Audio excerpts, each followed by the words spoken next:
इस लेक्चर में हम डिस्कस करेंगे बायोपॉलीमर्स को। बायोपॉलीमर्स किस तरह के पॉलीमर्स होते हैं, ये जो लिविंग ऑर्गेनिजम्स में पाए जाते हैं और लिविंग ऑर्गेनिजम्स के लिए इसेंशियल होते हैं।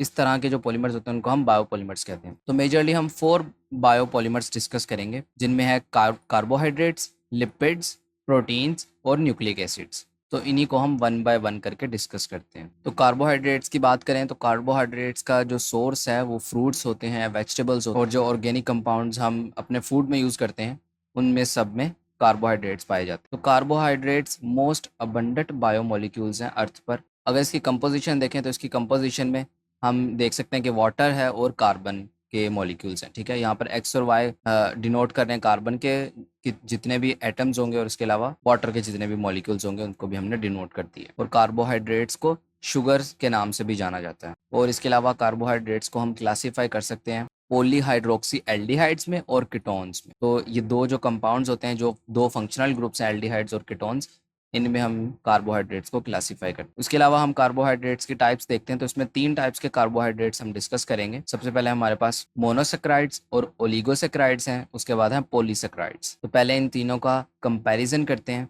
और फिर हम इनको वन बाय वन करके डिटेल में भी डिस्कस करेंगे। तो मोनोसेक्राइड जो होता है ये सिंपल शुगर्स होती हैं, इनमें स्ट्रेट चेन भी एग्जिस्ट करती है और ब्रांच्ड चेन भी एग्जिस्ट करती है। ठीक है, साइक्लिक फॉर्म भी एग्जिस्ट करती है। लेकिन आपने एक चीज़ याद रखनी है कि मोनोसेक्राइड्स ये फर्दर हाइड्रोलाइज्ड नहीं हो सकते हैं, जबकि अगर ओलिगोसेक्राइड्स की बात करें तो इन्हें हाइड्रोलाइज किया जा सकता है और पॉलीसेक्राइड्स को भी हाइड्रोलाइज किया जा सकता है। पॉलीसेक्राइड्स बेसिकली क्या है, मोनोसेक्राइड्स ही बहुत से मोनोसेक्राइड्स मिलकर पॉलीसेक्राइड्स बना देते हैं। और मोनोसेक्राइड्स में अगर हम देखें तो कार्बन 3 to 6 कार्बन एटम्स पाए जाते हैं। कार्बन चेन के अंदर 3 to 6 कार्बन एटम्स होते हैं, जबकि ओलिगोसेक्राइड्स में 2 to 9 मॉलिक्यूल्स होते हैं ऑफ मोनोसेक्राइड्स। ओलिगोसेक्राइड्स में देखें मोनोसेक्राइड्स के ही मॉलिक्यूल्स बना रहे हैं ओलिगोसेक्राइड्स को।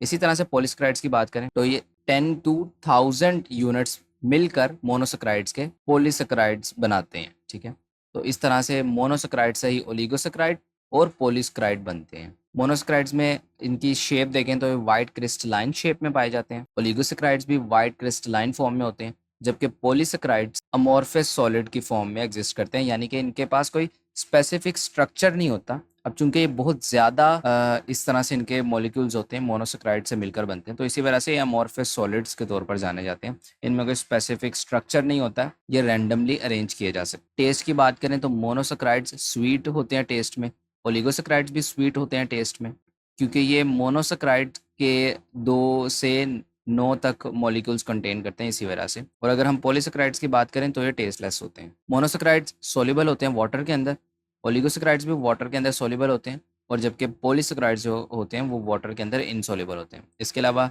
मोनोसेक्राइड्स और ओलिगोसेक्राइड्स दोनों ही रिड्यूसिंग इन नेचर होते हैं, जबकि पॉलीसेक्राइड्स नॉन रिड्यूसिंग होते हैं। तो ये इन तीनों का कंपैरिजन है। अब हम इनको वन बाय वन डिस्कस करते हैं। फर्स्ट ऑफ ऑल मोनोसेक्राइड्स की बारी आती है। अब चूंकि ये सिंपल शुगर्स होती हैं तो इस वजह से इनमें ग्लूकोज और फ्रुक्टोज कॉमन। ग्लूकोज की अगर हम बात करें तो ये पेंटा हाइड्रोक्सी एल्डिहाइड है, ठीक है, और फ्रुक्टोज पेंटा हाइड्रोक्सी कीटोन है। ठीक है, बस इसमें ये डिफरेंस है कि हमारे पास जो ग्लूकोज है वो एक एल्डिहाइड है और फ्रुक्टोज एक कीटोन है। कीटोन किस तरह से, आप यहाँ पर देख सकते हैं कि कार्बोनाइल ग्रुप यहाँ पर अटैच है और इसके साथ ये एक अल्काइल ग्रुप है और ये एक अल्काइल ग्रुप है। इसी के अलावा ग्लूकोज में देखें तो कार्बोनाइल ग्रुप यहाँ पर अटैच है और यहाँ पर H लगा हुआ है, हाइड्रोजन लगा हुआ है। तो एल्डिहाइड में क्या होता है, ये कंप्लीट मिलकर एक एल्डिहाइड का ग्रुप बनाता है और इसके साथ ये जो है ये हमारे पास R की चेन लगी हुई है। अब ये तो थे हमारे पास यहाँ स्ट्रेट चेन में, लेकिन ये स्ट्रेट चेन में एग्जिस्ट नहीं कर रहे होते, ये ब्रांच चेन में भी एग्जिस्ट कर रहे होते हैं और साइक्लिक फॉर्म में भी एग्जिस्ट कर रहे होते हैं। जैसे कि अगर हम ग्लूकोज की बात करें तो ये रिंग फॉर्म में भी एग्जिस्ट करता है। जैसा कि अगर हम यहाँ पर बात करें तो ये जो हमारे पास OH ग्रुप है ये क्या करता है, अब O पर हमें पता है 2 लोन पेयर्स एग्जिस्ट करते हैं, तो इसी वजह से यहाँ पर चार्ज डेंसिटी ज़्यादा हो जाती है और चार्ज डेंसिटी ज़्यादा होने की वजह से ये ऑक्सीजन इस कार्बन को अपनी तरफ अट्रैक्ट करता है। तो एज अ रिजल्ट क्या होता है, जब ये एज अ न्यूक्लियोफाइल इस कार्बन पर अटैक करता है तो ये इससे बॉन्ड बना लेता है और ये कार्बन इस ऑक्सीजन के साथ ये डबल बॉन्ड ख़त्म कर देता है। ठीक है, और ये सिंगल बॉन्ड में कन्वर्ट हो जाता है। अब देखिए यहाँ पर एक फ्री रेडिकल हमें मिल जाता है, इस ऑक्सीजन के पास एक नॉन बॉन्डेड इलेक्ट्रॉन पेयर है, तो इस वजह से यहाँ पर न्यूक्लियोफाइल बन जाता है। तो ये ऑक्सीजन क्या करता है, इसके साथ ये जो हाइड्रोजन है इसको अपनी तरफ अट्रैक्ट करता है और इसके साथ बॉन्ड बना लेता है और कार्बन के साथ इस हाइड्रोजन का बॉन्ड खत्म हो जाता है। तो अब देखें यहाँ पर कार्बन का एक बॉन्ड रह जाता है, तो ये क्या करता है, ये दूसरे हाइड्रोजन को अट्रैक्ट करता है और उसके साथ बॉन्ड बना लेता है। तो इस तरह से अगर हम इसका स्ट्रक्चर देखें तो इसका स्ट्रक्चर कुछ इस तरह से बनता है, हमारे पास H ऊपर आ जाता है और अल्कोहलिक ग्रुप नीचे हो जाता है, और ये जो O ऑक्सीजन था ये हमारे पास बॉन्ड बना लेता है इस कार्बन एटम से। तो रिजल्ट में देखें हम इसको क्या नाम देंगे, हम इसको अल्फा डी ग्लूकोज का नाम देंगे। लेकिन अगर देखें यहाँ पर हाइड्रोजन ऊपर है और हाइड्रोक्सल ग्रुप नीचे है, अगर ये शफल हो जाता है, हाइड्रोक्सल ग्रुप ऊपर चला जाता है और हाइड्रोजन नीचे आ जाता है, तो उसमें क्या होगा, तो उसमें हम इस कंपाउंड को कहेंगे कि ये बीटा डी ग्लूकोज है। ठीक है ये भी साइक्लिक फॉर्म ही जिस तरह से ऊपर वाला था, लेकिन वो अल्फा डी ग्लूकोज था और ये बीटा डी ग्लूकोज है, और ये दोनों ही ग्लूकोज की साइक्लिक फॉर्म्स हैं। और इसके अलावा अगर फ्रुक्टोज की बात करें तो ये भी साइक्लिक फॉर्म में एग्जिस्ट करता है। इसकी सिंपल साइक्लिक फॉर्म है, जैसे कि अगर हम देखें तो इसमें जो ये हमारा CH2OH है ये यहाँ पर हमारे पास लगा हुआ है, और नीचे वाला जो CH2OH है ये हमारे पास यहाँ पर हमें मिल जाता है, और जो ये डबल बॉन्ड है ये डबल बॉन्ड यहाँ से ख़त्म हो जाता है, और इस तरह से दो डिफरेंट बॉन्ड्स बना लेता है डिफरेंट कार्बन एटम्स के साथ, तो ये इसकी साइक्लिक फॉर्म बन जाती है। इसके बाद अगर बात करें ओलिगोसैकराइड्स की, तो ओलिगोसैकराइड्स में हमने डिस्कस किया था कि ये 2 से 9 तक मोनोसैकराइड्स कंटेन करता है। तो इसमें हम देखते हैं स्ट्रक्चर में सबसे पहले आता है हमारे पास माल्टोस। माल्टोस के अंदर देखें ये ग्लूकोस एक लगा हुआ है जो कि एक मोनोसैकराइड है, और दूसरा ग्लूकोस यहाँ पर लगा हुआ है ये भी मोनोसैकराइड्स है, और दरमियान में ये लोग लिंक हो रहे हैं किसके थ्रू, एक ऑक्सीजन एटम के थ्रू। तो इस तरह से ये माल्टोस का स्ट्रक्चर है जो कि एक ओलिगोसैकराइड है। इसके अलावा स्क्रोज की बात करें तो स्क्रोज में देखें एक ग्लूकोस है, दूसरा फ्रक्टोज है, और दरमियान में ऑक्सीजन का एटम इस तरह से अटैच किया गया। फिर बात करते हैं लैक्टोज की, और ये किस तरह से बनता है, लैक्टोज और ग्लूकोज के मिलने से दरमियान में देखें ऑक्सीजन आ जाता है, तो लैक्टोज हमारे पास बन जाता है। और अगर इसके स्ट्रक्चर में देखें तो सुक्रोज हमारे पास किस तरह से बनता है, अगर एक को हम एक्सपेंड करके देखते हैं तो ये देखें यहाँ पर हमारे पास एक ग्लूकोज आ गया, दूसरा हमारे पास है फ्रुक्टोज। अब होगा क्या, ग्लूकोज का ये जो H है हाइड्रोजन, ये दूसरे फ्रुक्टोज के मॉलिक्यूल के OH को अट्रैक्ट करेगा, ठीक है, और उसके साथ बॉन्ड बना के इस तरह से वाटर बनाकर यहाँ से निकल जाएगा। अब रह क्या जाता है, यहाँ पर इस ऑक्सीजन का एक बॉन्ड फ्री है और इस कार्बन एटम का एक बॉन्ड फ्री है, ठीक है, यहाँ पर जो कार्बन एटम है उसका भी एक बॉन्ड फ्री है, तो ये कार्बन एटम उस ऑक्सीजन से बॉन्ड बना लेगा, और इस तरह से देखें ऑक्सीजन दरमियान में आ जाएगा और दोनों के दरमियान एक ब्रिज का काम करेगा। तो ये हमारे पास आ जाता है इस तरह से सुक्रोज का स्ट्रक्चर जो कि एक ओलिगोसैकराइड है। इसके बाद नेक्स्ट आ जाता है पॉलीसैकराइड्स। अब इसके अंदर क्या होता है, इसके अंदर 10 to 1000 तक हमारे पास मोनोसैकराइड्स देखने को मिलते हैं। अब इसमें देखें स्टार्च है, सेलुलोस है।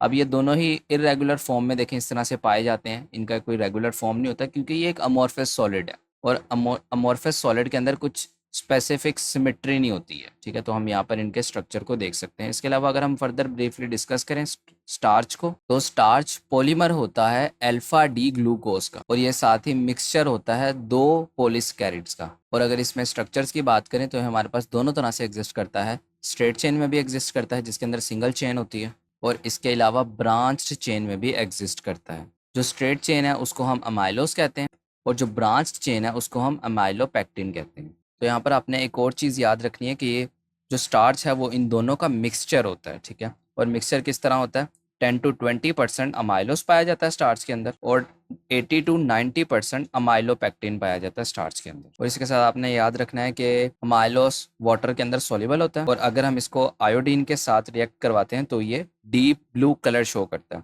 जबकि अमाइलोपेक्टिन की अगर बात करें तो अमाइलोपेक्टिन वाटर के अंदर इनसॉल्युबल होता है, और ये आयोडीन के साथ कोई भी कलर शो नहीं करता। और अगर इन दोनों का स्ट्रक्चर हम देखें स्ट्रक्चरल फार्मूला के थ्रू, तो देखें यहाँ पर हमारे पास इस तरह से ये स्ट्रेट चेन मौजूद होती है जहाँ पर n नंबर ऑफ मॉलिक्यूल्स हो। और अगर ब्रांच चेन की बात करें तो ब्रांच इस तरह से बनती है, देखें यहाँ पर जो ऑक्सीजन लगा हुआ है ये ऊपर वाले मॉलिक्यूल को नीचे वाले मॉलिक्यूल से कनेक्ट कर रहा है, ठीक है, ये दोनों सेम मॉलिक्यूल हैं ऊपर वाले और नीचे वाले, बस यहाँ पर जो डिफरेंस है स्ट्रेट और ब्रांच में वो ये है कि ब्रांच चेन के अंदर 2 स्ट्रेट चेन इस तरह से कनेक्ट हो रही हैं कि ऑक्सीजन का मॉलिक्यूल दरमियान में उन दोनों को कनेक्ट कर रहे हैं। तो ये इन दोनों के डिफरेंट स्ट्रक्चर हैं, अमाइलोस के और अमाइलोपेक्टिन के। इसके अलावा अगर बात करें सेलुलोस की, तो ये बीटा डी ग्लूकोज का पॉलीमर होता है, और इसके साथ साथ ये अनब्रांच्ड पॉलीमर की फॉर्म में एग्जिस्ट करता है, यानी कि इसमें कोई ब्रांचेज नहीं होती हैं, ये सिर्फ स्ट्रेट चेन में ही एग्जिस्ट करता है। तो इसका अगर हम स्ट्रक्चर देखें तो स्ट्रक्चर इसका सिंपल है,